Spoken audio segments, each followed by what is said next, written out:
រឿងកុមារចេះភាសាសត្វ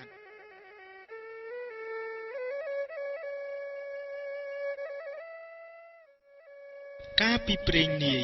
មានកុមារម្នាក់ឈ្មោះខេមជាក្មេងកំព្រាម្ដាយ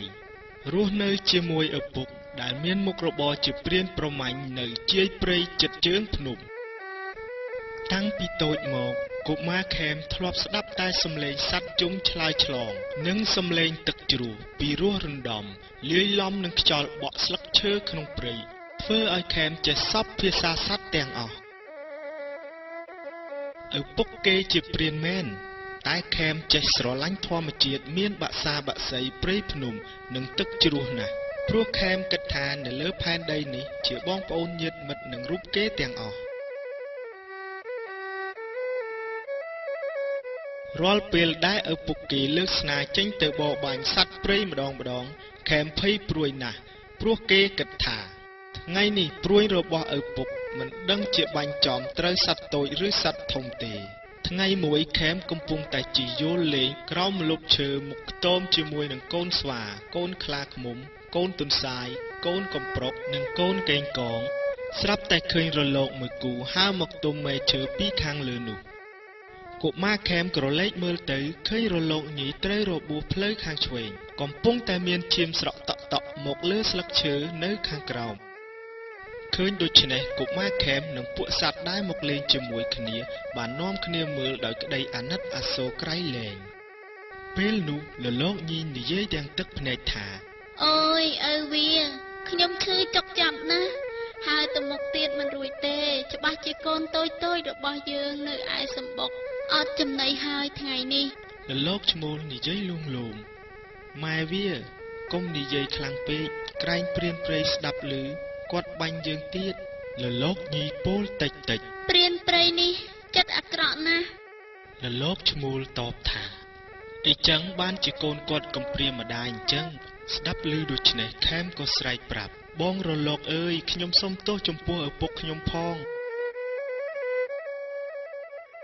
ពេលដឹងថាកុមារខេមជាកូនព្រានព្រៃរលកឈ្មោលភ័យណាស់ក៏ទៅទះស្លាបហើរភ្លាមប៉ុន្តែរលកញីងងឹតមុខពេកក៏ហើរទៅប៉ះនឹងមែកឈើបណ្ដាលឲ្យធ្លាក់ក្រឡាប់ផ្កាប់ផ្ងា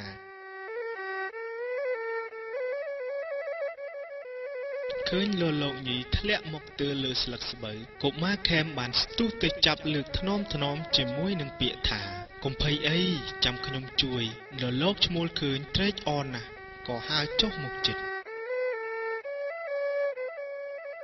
កុមារខេមយកជាប់ប្រទាលបន្តក់លើរបួសរលកញីទើបគេយកស្លឹកគ្រៃ3សន្លឹកខ្លីល្មមញីឲ្យទក់រុំពីលើថ្នមរួចខេមបបួលកូនសត្វដែលជាមិត្តទាំងអស់យករលកញីនោះទៅដាក់សម្បុកវិញថ្ងៃជិតត្រង់ព្រានជាឪពុកត្រឡប់មកពីព្រៃវិញ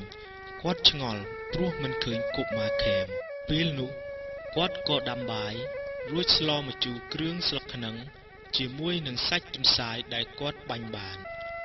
ព្រានព្រៃរៀបហូបបាយកុមារខេមក៏មកដល់ខ្ទមវិញ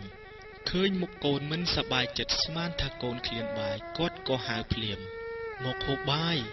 សម្លម្ជូរគ្រឿងសាច់ទន្សាយឆ្ងាញ់ណាស់កូនឮដូច្នេះកុមារខេមក៏យំខ្សឹបខ្សួលអាក់អួលតែម្នាក់ឯងអង្គុយនៅមុខកាំជណ្ដើរខ្ទមដោយនឹកទៅដល់ទន្សាយជាមិត្តដែលត្រូវព្រាត់មេព្រានព្រៃឃើញកូនយំគាត់ក៏និយាយលួងបណ្ដាដឹកដៃកូនមកកន្លែងហូបបាយបណ្ដាជូតទឹកភ្នែករួចកុមារខេមក៏ដើរទៅយកល្ងបុកដែលសល់ពីល្ងាចមកហូបបាយជាមួយឪពុកព្រានព្រៃឆ្ងល់ក៏សួរហេតុអីបានជាកូនមិនហូបបាយខេមឆ្លើយខ្ញុំមិនហូបទេព្រោះវាជាសាច់ម្ដាយរបស់មិត្តកូនឮដូច្នេះគាត់គិតថាខ្ញុំរកដើម្បីកូនបើកូនមិនហូបតើខំដើម្បីអ្វីខេមនិយាយបន្តកាលពីព្រឹកម្សិលរលកញីដែលពុកបាញ់ត្រូវផ្លូវបាននិយាយគ្នាថា